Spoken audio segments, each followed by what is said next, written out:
Alright, okay, well, hello everybody, welcome to the Sea Lion display. My name is Ellie, and as you can tell, I brought two of our sea lions out to meet you all. The first job for these two is to give everybody a nice wave hello, but these guys, they won't wave to you unless you guys are all waving to them first. So everybody shove an arm in the air, wagging it around a little bit. There we go, that's nice here. Come on, you two wave back, say hello to everyone. Yeah, excellent. Now these two, they're both California sea lions.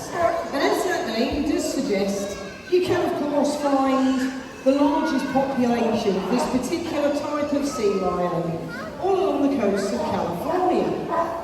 You can also find them as far north as Canada, where it does get pretty cold, and as far south as Mexico, where of course it's lovely and warm. So these guys, they really are quite a versatile, wide-ranging species, but that means they can cope with the good old British weather.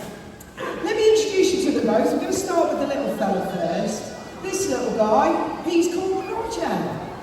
Roger, he's our middle sea lion. He's 10 years old. Very clever little sea lion, Roger. He's very excitable and very, very friendly. He does love a little flipper shake at the start of display, don't you? Hello, little man, how are you? And a kiss. So that's Roger.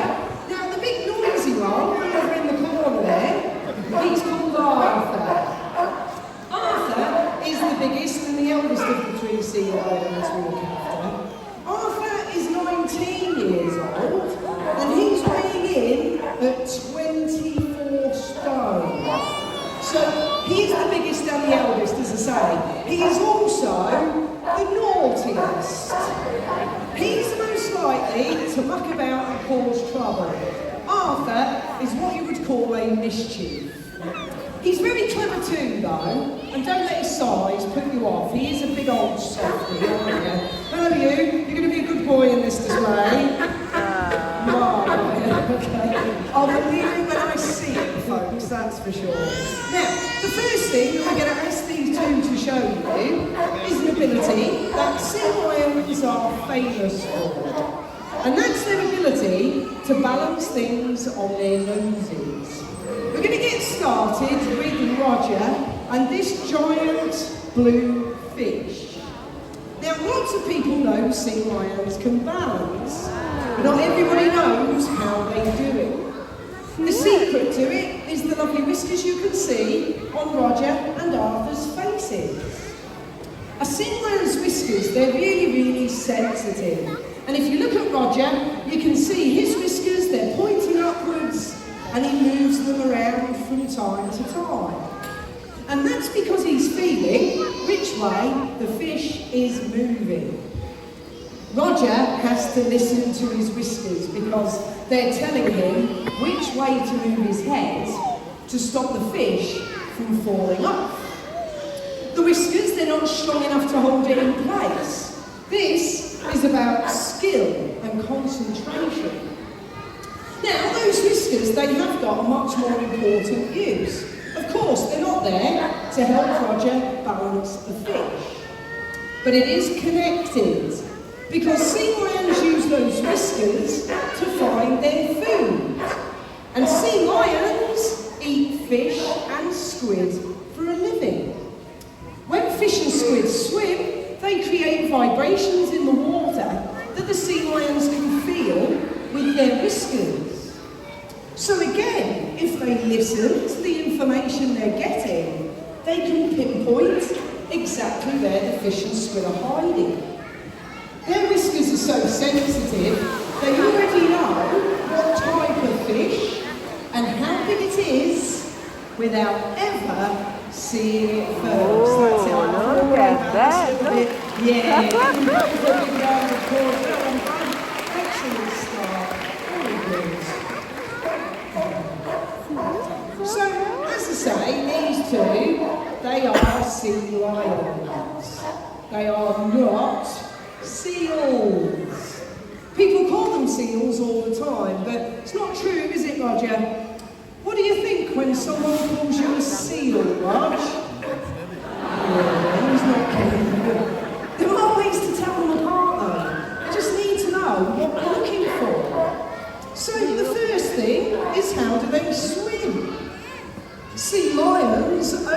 swim using their massive paddle-like front flippers.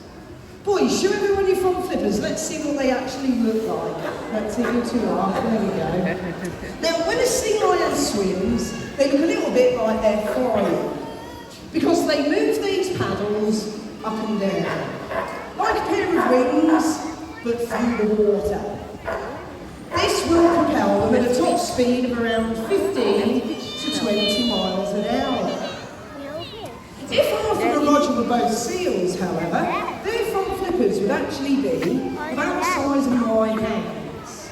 And they'd be stuck to the side of their bodies like this, making them pretty tricky to swim with. Thanks, Rog. So, if you look at Roger, actually it's quite handy. If you look at Roger, he's got massive front flippers, and then there's a seal's front flippers like that. You can see the massive size difference. So seals, they use the back flippers to swim with. And they move those back flippers from side to side like a fish. Now, because these guys swim using their upper bodies, they've got incredible muscles in their chests here at the front and in their shoulders, which means they are incredibly strong. And Arthur, he's very good at the old gymnastics, aren't you, mate? Show everybody a front flipper stand for me, Arthur. Let's see how strong you are. Now, only a sea lion can do this. Seals can't do it because their tiny front flippers wouldn't support all that weight. Yeah, give them a round of applause. That doesn't allow the tank up.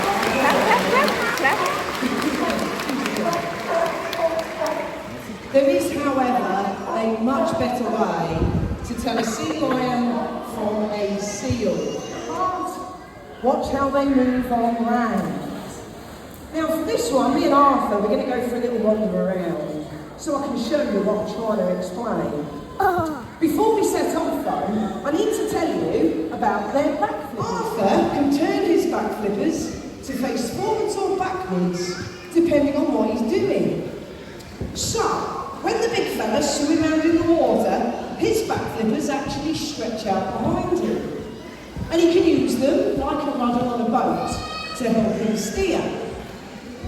But now he's jumped onto the side, automatically he's turned them forwards to make a pair of feet. So if you watch Arthur when he walks, he uses all four flippers to walk around on. They all move independently, and this makes the sea lion really mobile. Arthur's a big lad, but he's agile. He can jump over things. He can use his back flippers to stand up and climb, or to give me a cuddle. These guys can run at speeds of up to 10 miles an hour, and they can roll themselves over. So, a sea lion is a fast, mobile creature. A seal does move very differently, however, and Roger does a lovely little seal impression, don't you, Rog? We're going to show everyone. How does a seal move on land, Roger? They jiggle along on their bellies and they look a bit like a ginormous slug.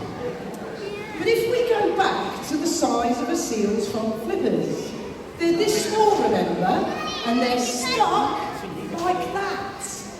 So they can't use them like feet.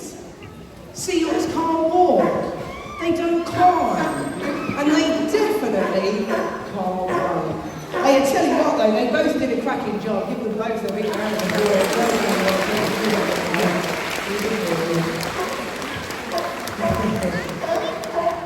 So they are the big differences, but there are a couple of things that seals and sea lions share. One of those things is really important, and we spoke about it before, it's their food. Their daily diet of fish and squids. Now, fish and squid, they're not easy things to catch. Sea lions still need good eyesight, a good sense of speed and direction, and coordination is pretty helpful. Here at Knowsley, we give these guys their fish. They've got a mix today. They've got mackerel, herring and capelin. So to show you how good they are at catching things, I'm going to throw 5 rings for Roger. He's got to try and catch each one over his head, but he's got to do it while he's chasing after them. So you need to be in the water for this one, Rog. In you go, bud. There you go, that's it. So the first one, I'm going to chuck it into that corner over there. So we'll swing it over there like that. There's 1. There's 2. There's 3. There's 4. And there's number 5. Yeah, give him a nice look at the here. Isn't it the twist? Isn't it slow, Rog? So the other thing that seals and sea lions share is much more dangerous because it's their enemies. California sea lions have 2 natural types of enemy. The first is big sharks, so the tiger shark, bull shark, and of course the great whites. The other one is killer whales, or orcas, that's the proper name. But actually, the biggest enemy these guys face is us. It's human beings and all the different pollutions in our oceans, whether it's oil spills, plastics is a big one. But actually, what we want to tell you guys about doesn't get much coverage. I reckon maybe 90% of you won't have even thought of this, and it's discarded fishing nets. This is a fishing net. This is what they use off the back of ships to catch our fish, which by itself isn't a problem. And when they've got a problem with that net, might have a big hole in it, might have a big knot in it, that problem piece is cut away. Now instead of throwing it into the bin, 9 times out of 10, it gets thrown over the side of the ship because it's nobody's problem, right? But actually, for marine life, it can be a really big problem, and we're going to show you why. So I'm a fisherman, there's a hole in my net, I haven't got time to fix it, it can't be fixed. So let's throw it over the side of the ship. Now Arthur's swimming round, he's looking for his food. He might be in deep, dark water, he can't see particularly well. And look what's happened, he's got himself into a bit of a pickle, because now it's caught over his head. Now here at the park, it's not a problem. I'm going to go rescue him in a minute. But if Arthur were in the wild, how does he get that net off? He doesn't. And as Arthur grows and he gets bigger, the net gets tighter. It can cut into his skin, cause infections, or even worse, slowly start to strangle him. It's not just sea lions, of course. Seals, dolphins, porpoises, turtles. You think of anything that lives in the ocean, a piece of discarded fishing net like this, it's a big problem. And as I say, it doesn't get spoken about very much at all.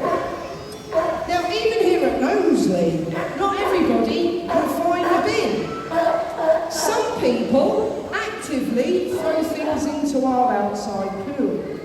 You wouldn't believe some of the things we've had to fish out. Now, some things are acceptable, you can understand it. So maybe a children's dummy's gone into the pool, you can understand that. And if it's an accident, somebody comes and knocks on the door and they say, I'm really sorry, but my baby's just thrown a dummy into the outside pool. That's an accident. But as I say, some people actively chuck things in. So plastic bottles, toys, a burger and chips. We've even fished out an adult shoe just a few weeks ago. Now, whilst it sounds funny, for these guys, it can be really dangerous. And again, we're going to give you a demonstration and show you why. So, this time, our naughty guest. I've got a plastic bottle, and actually, what I want to know is, what will the sea lions do with it? Are they going to play with it? And the answer is, yes, they do play with it. But that bottle breaks up into pieces. And it's those pieces that are dangerous because they swallow them by accident, it ends up in the digestive system, and that's when it starts to cause problems in the bin buddy, that's it. So, we've started to teach the sea lions to bring things back to us. Plastic bottles, we've started to try and teach them to bring random objects back as well. That's proving a little bit trickier than we might have thought. But I've got a bit of a two-pronged attack here, folks. Firstly, I think it's really sad we've had to teach the sea lions to do this. But also, if I can teach Roger that that bottle needs to go into that bin, as human beings, we really don't have an excuse. So folks, all we ask you to do at the end of the display, if you've got any rubbish, please pick it up, bring it down a few steps, and just plug it in the bins on your way out the door. We'd really be eternally grateful if you could. But give Roger a big round of applause, because that was lovely.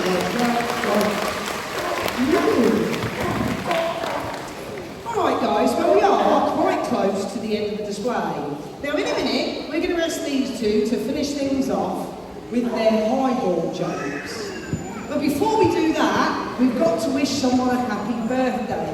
Now it's Indigo's birthday today. Where's Indigo? She's 4. You're going to have to give me a big wave, guys, wherever you may be, because it's so hard to see you from here. Oh, there you are, right there at the front. Now, when anybody has a birthday in the Sea Lion building, you do have to tell us, okay?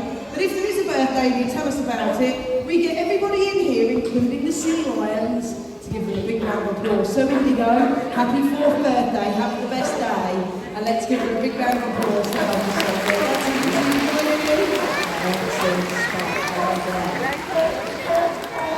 Okay, so it's highball time. This is where these two take in turns to leap out of the water and try to touch that pink ball with their nose. Arthur goes first. And at the minute, he can hit the highball around about here. Now we'll do this one to show you the power in those big old front flippers, because it's those front flippers that propel them across and push them out of the water to touch that pink ball. Now of course, if Arthur hits it, you've got to give him a big round of applause. It's been ever so good. And it takes a bit of effort, this one. Alright Arthur, are you ready? Yeah? Count to 3, buddy. 1, 2, 3, go! He's away. Will he touch the high ball?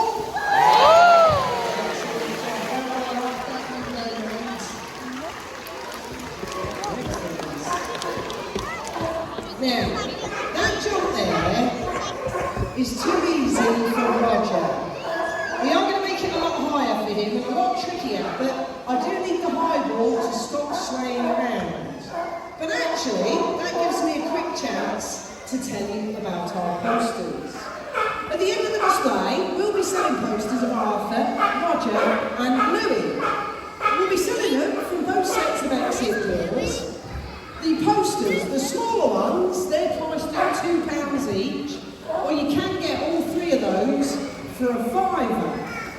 But we've also got a limited edition poster. It's a big one with all 3 sea lions on the same poster. Now that one is priced at £5. Now we've only had a few hundred of those printed off. We wanted to see how they would do. So as I say, small posters, £2 each, 3 for a £5. The big one, a £5 by itself. And every penny that we make on posters goes back to the sea lions here at Knowsley. It doesn't go anywhere else. These guys get the benefits. Now, if you don't have a poster, we understand it's not everybody's cup of tea. But you might like to help us with our charity. It's the monk seal conservation charity. The monk seal is the one that's on top of his tower over there. So this time round, Roger's going to show you how sea lions climb. By climbing the stairs to the platform at the top. He's then going to dive off into the water, swim across, and try and touch that pink ball with his nose. So again, guys, if he hits it, you've got to give him a big round of applause. He's been ever so good too. And this takes a bit of effort. Now, folks, this is the point where you might get a splash, depending on how it lands. Okay? All right, Roger, let's go. Now, watch how Roger gets up these stairs. It is the best example of how sea lions get around so easily. There we go, he's at the top. Look, Elena, look. He's away. Will he touch the high ball? Excellent job.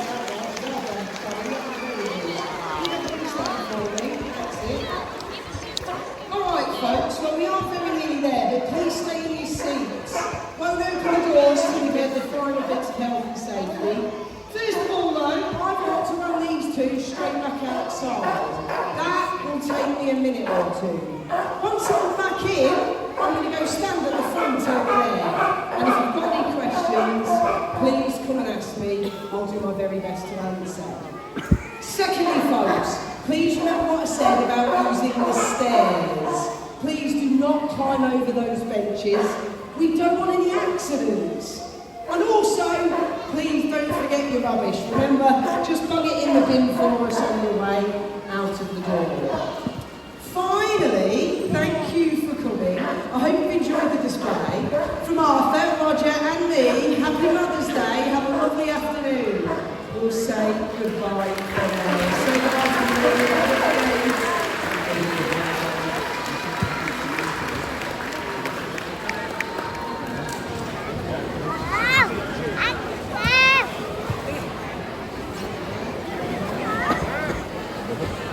Ele pensa